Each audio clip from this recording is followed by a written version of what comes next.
Hey peeps, just a short and simple little video with Gracious Day Grains. This is Susan coming at you with, first of all, I've already made the cornbread. Didn't want to do the whole drama in one day, but bake your cornbread in a cast iron pan. You got a nice crust. Use buttermilk and definitely use Tom's cornbread mix. The Gracious Day grits are the best thing you can ever make. But to begin with, mise en place. Get all your stuff in one area. I soaked my grits overnight in buttermilk. Have them soaked overnight in buttermilk. Cup and a half of grits, 2 cups of buttermilk, or you can do as you want to. You can add extra water. Get your pan kind of nice and hot. Oh yeah, by the way, we're making grits with Gruyere cheese. You could add mushrooms, you could add shallots, you could add portobellos, you could add bacon, you could add ham, you could add all kinds of things. Put a little olive oil on the bottom, or butter, either way, whatever you prefer. So I'm just going to take the grits in the pan.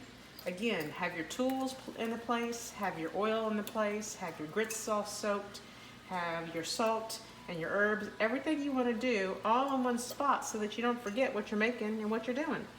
So basically all I'm going to do right now is take my grits. I like this little spatula because it's got little rubber edges and it doesn't mess up the pan. Take my grits, whoops, sorry about that. Get it in my pan, get them nice and hot. Keep stirring the whole time. Make sure to put the extra grits in the freezer or the refrigerator.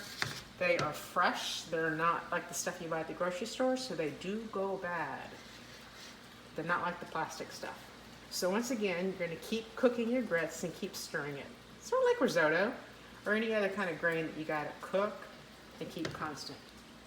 I got a pretty stove, so keeping it hot and not too hot is kind of always a challenge. I've used a little bit of fresh olive oil instead of butter. I'm also going to give it a little good sprinkle of salt. Make sure you put your hand underneath the salt so in case you have it turned to the wrong position, you don't get too much. That was perfect. Now I'm going to add some fresh cracked black pepper. You don't have to. You can if you like to. John happens to like a lot of black pepper. And I also like herbs. So, my favorite thing is to add a little tarragon. So I'm just going to sprinkle some tarragon in there with that. Also, it adds a little bit of color. You can also put the tarragon on your cornbread too as well. I actually have caraway in my cornbread because I like the flavor. Don't be afraid to add a few different things. Or just make it plain old simple the way you like it. So we're going to keep stirring until it's pretty much cooked. Got my spatula. See, it was out of place so that I could actually get every little last drop out of here. Clean that good spatula. There you go. Now it's starting to cook. So now my grains are cooking. Turn it down a little bit. Don't go too fast. Keep it cooking. And as the grains start really cooking and gathering, you may have to add a little more liquid if you want it thinner, or you can make them nice and thick.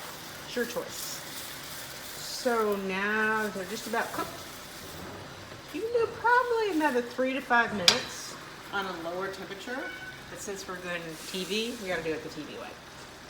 Then add your Gruyere cheese, mix as much as you want. This is about 1 cup of cheese. We love cheese, especially the good stuff. None of that crap plastic. Add your cheese, stir it in. Now would be the time you could add your roasted shallots, or your mushrooms, or your cooked ham, or your bacon, or whatever you like. So I'm going to add just about another ½ a cup of moisture to this, which I'll be adding water. And then we're all done. Enjoy. Voila. Cornbread, grits, add some ham. What more can you ask for? Thank you.